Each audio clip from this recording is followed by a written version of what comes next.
అందరికీ నా పేరు లంకే వెంకటేశ్వరరావు. నా భార్య లంకే సుజాత. మాది జమీ గొలేపల్లి గ్రామంలో వంట మేస్త్రిగా పనిచేస్తా ఉండేవాడిని. వివాహ శుభకార్యాలకి క్యాటరింగ్లు వంటలు చేస్తా ఉంటాను. మేము ఒక స్థలం అయితే కొనుక్కోవటం జరిగింది. స్థలంలో మంచి ఇల్లు కట్టుకోవాలనే ఉద్దేశంతో ఒక 15 లక్షలు సిటీ అయితే కడటం జరిగింది. దాన్ని 22 నెలలు మేము కట్టాము. 22 నెలలు కట్టిన తర్వాత ఒక రోజు సిటీ ఈ నెలలో నేను పాడతానయ్యా అని చెప్దామని ఫోన్ చేస్తుంటే తను ఫోన్ లిఫ్ట్ చేయడం లేదు.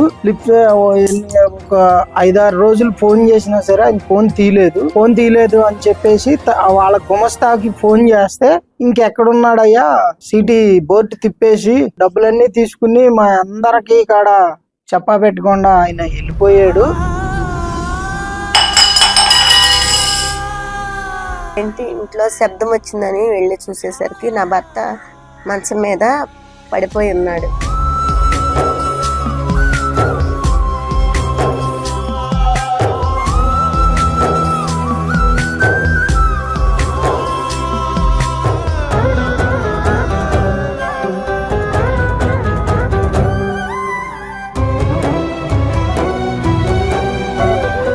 రూపాయి కష్టపడి కూడబెట్టుకుని ఒక ఇల్లు కట్టుకుందామని ఉద్దేశంతో రూపాయి తీసుకెళ్లి ప్రతి నెల సిటీ రూపాన ఆయన చేతిలో పెడుతుంటే మరి ఆయన సడన్ గా వెళ్ళిపోయాడనే ఆలోచనతో అదే టెన్షన్తో రోజుకి ఆరోగ్యం క్షీణించిపోతూ ఆ దిగులుతో ఆ వేదంతో రోజులు గడుపుతూ ఉండగా సడన్ గా ఒక రోజు ఎడమ వైపు గూడు లాగుతుందని చెప్పి డాక్టర్ దగ్గరికి వెళ్తే డాక్టర్ గారు ఒకసారి విజయవాడ తీసుకెళ్లి చెకప్ చేపిస్తే బాగుంటది అని చెప్పాడు. అలా నా భర్త బాధపడుతుండగా మరి హాస్పిటల్ తీసుకెళ్ళినప్పుడు మరి వెంటనే మరి భర్తకి ఓపెన్ సర్జరీ చేసేయాలన్నారు.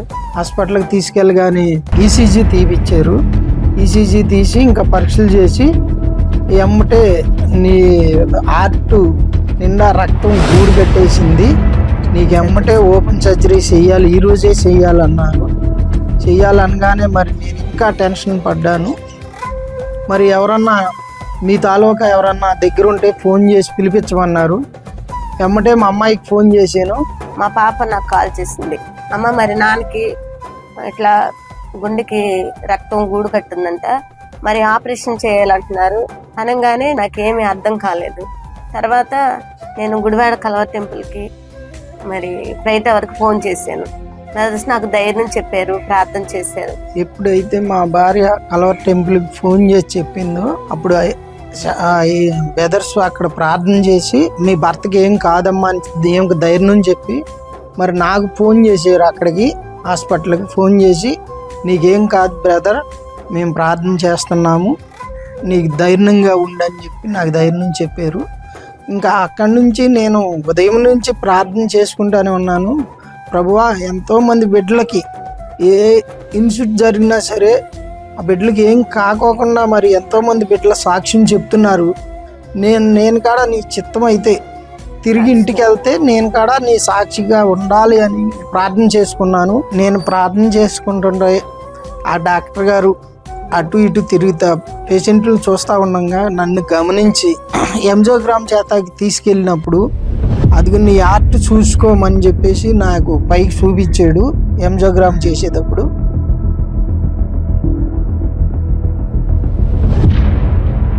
చూసి డాక్టర్ గారు నీకు ఎటువంటి ప్రాబ్లం లేదు, నీ హార్ట్ బాగుంది, నువ్వు పొద్దుటి నుంచి చేసిన ప్రార్థన దేవుడు ఆలకించాడు, నీకు ఎటువంటి ప్రాబ్లం లేదు, నువ్వు సంతోషంగా ఇంటికి వెళ్ళిపోవచ్చు అని చెప్పాడు.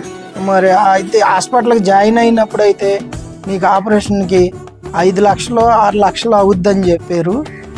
దేవుడు కృప వల్ల బెదర్స్ చేసిన ప్రార్థన వల్ల పేరు టవర్లో మరి దేవుడు కృప వల్ల నాకు ఎటువంటి రూపాయి ఖర్చు లేకోకుండా నన్ను ఇంటికి చేర్చడం జరిగింది.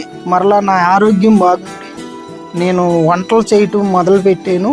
మెల్లిగా హోటల్ స్టార్ట్ చేయటం జరిగింది.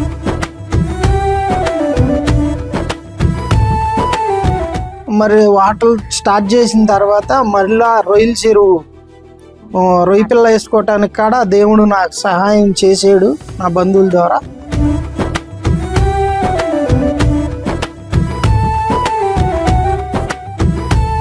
నెమ్మదిగా మరి నా ఆరోగ్యం కోలుకుని పాటలు స్టార్ట్ చేసి మరి అలాగే రొయ్యల చెరువు కాడ చేసుకోవటానికి ఆరోగ్యాన్ని ఇచ్చాడు దేవుడు.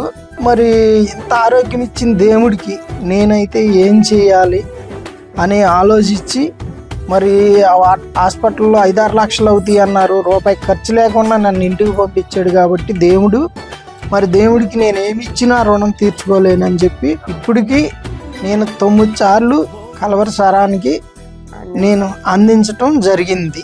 మరి నా కొరకు ఎవరికి ఫోన్ చేయగానే ప్రార్థన చేసిన బ్రదర్స్కి, మరి ఆత్మీయ తండ్రి గారు అయిన సతీష్ కుమార్ గారికి మా నిండి వందనాలు. దేవునికే మహిమ కలుగును గాక.